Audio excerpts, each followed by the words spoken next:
Maine now the second state to remove Trump from its state Republican primary ballot. Big bipartisan backlash over this, some calling it a far-left political ploy to try to get the former president out of the race. Joining me now to discuss is Maine Republican State Representative Katrina Smith. Representative, thank you for being here. So Shenna Bellows is the first Secretary of State to disqualify a candidate from a presidential election. These are your constituents. They just lost the right to vote for the leading Republican candidate. What do you want to see done about this? Well, what I think will be done is that it will be immediately overturned in the courts, because it is absolutely exceeding her authority to take away the vote of my constituents, of over 360,000 people who voted for Trump in 2020. And I know there would be more than that this time, because it's been a rough couple years with Biden. So she has decided, an administrative person in the state of Maine has decided that my constituents, the people of Maine, will not have a voice. It's horrifying.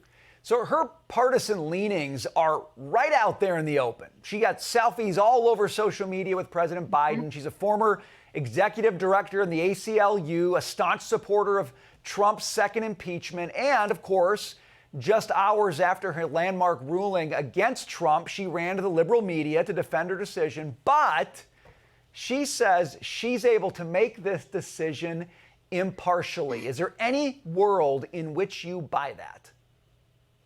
No, and I was in an alternate universe. I sat at the hearing for 5 of the 8 hours, and what I saw for the evidence that they presented to make this happen was insane. They used CNN, they used MSNBC, they used clips of President Trump speaking at his rallies. Nothing that any fair and impartial person would use as evidence to actually take Donald Trump off the ballot.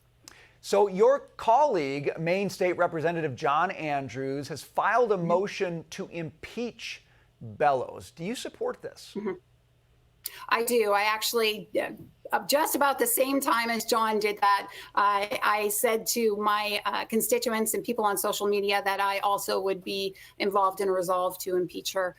She has stepped over the bounds. She has taken, it is clear that she has Trump Derangement Syndrome, that she hates Donald Trump on a personal basis. I could not put aside my feelings for Joe Biden and be his judge and jury. There's absolutely no way that she could make an impartial decision. And she did it anyway. And she even knew what the Colorado ruling was going to be, that they were going to allow him on the ballot.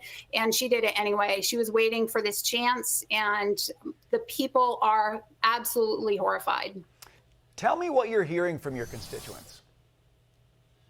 What do I do? What do I do? How do I stop this? Unfortunately, we know everything happens in the ballot box, but right now we're feeling that the ballot box doesn't even matter. So they're worried right there. They need to know that 2024 is a do or die for Maine, that we have got to step up and elect Republicans, because these progressive socialists, with their hatred of all things conservative and their inability to talk to us or work across the aisle, they are ramrodding Maine into a little California. We have had such problems, and it's not going to stop if we don't change. I'm trying to encourage them. I always try to encourage people not to give up hope.